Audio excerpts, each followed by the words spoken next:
Yes, hope all of us are doing great. Today we're going to look at the concept of addition, angle addition postulate. And from various videos we have mentioned about the concept of a postulate, which is basically a statement that is assumed to be correct. So in this particular case, I'm going to use a specific illustration so that we can be able to add some angles or find a statement that is, of course, going to assist us try to add some angles that we may come across in geometrical shapes and figures. So in this case, I'm going to have these two specific rays, which are going to extend in this specific. So let me use a broader one. So I'm going to have this one and this one as two rays, and then I'm going to have this common point given as it is. So this is going to be ray A, and then this is going to be ray C. So at this specific point around the needle, of course, I'm going to have another point which is going to be P. So I'm going to have this specific line which is going to cut across the three basic points which I've mentioned for A, B, C given as such. So therefore from this particular figure I can be able to have a relationship between the segment A, B and then segment BC, whereby if these 3 points are collinear, then therefore I can be able to give a algebraic representation for this particular relationship, whereby AB plus BC is equivalent to AC. So these all segments as I've mentioned. So therefore this is going to give me a relationship that I'm going to establish between these angles. Let me call this one angle alpha, and then next I'm going to have angle beta given as such. So therefore we can be able to give the notation for alpha as the angle or angle alpha are given in form of ADB. So this is angle ADB, whereas for angle beta, this is going to be given in terms of B with C given as such. So those are the two angles of interest, which we are going to see how we can come up with a general statement of trying to perform an addition. So from this specific point, then therefore we can be able to conclude that the sum of alpha plus beta is going to give us the general angle ADC. So ADC given as such.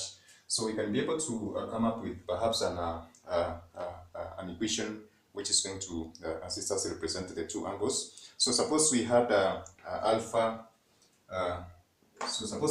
Alpha represented by an expression of 3x plus 1, and then we have beta represented by an expression of 2x plus 2x minus 6.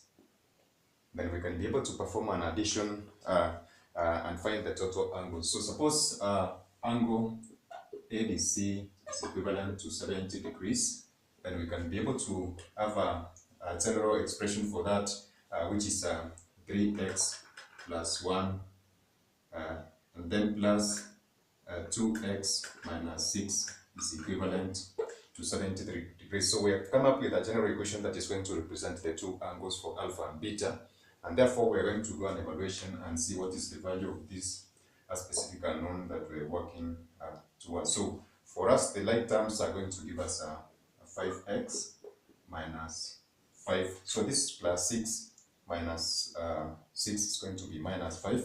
It's equivalent to 7. So this is 5x is equivalent to 75. So the value of x is going to be given as x is equivalent to 15. So therefore we can be able to find the values of angle alpha and beta by doing a direct substitution in this specific equation, or the two equations that we have come up with. So for alpha, which is equivalent to 3 into, so x is going to be substituted with the 15, and this is going to be 46 degrees given as such. Whereas for beta, then therefore we can be able to do and find beta, which is 2x. So this is 2 into 15 minus 6. So this is going to be 24 degrees. And therefore the sum of 46, so angle ADC is equivalent to 46 plus 24 degrees, which is 70. So we have confirmed that we can be able to do a substitution and find the same value for that. So therefore, this is the same approach that we're going to evaluate the various angles that we're going to come across in several figures that we may be given to do an evaluation. And that is going to entail the angle addition postulate that we're going to use in this particular case for geometrical figures or maybe illustrations like the one that I've given on board. So catch us in our next videos. We're going to look at various other postulates and perhaps theorem which are going to, or the theories which are the theorem that are going to assist us come up with various statements that are going to assist us evaluate the various geometrical aspects of our problem set and application areas. So that is it for today, guys. Bye. God bless you. Catch us in our next video.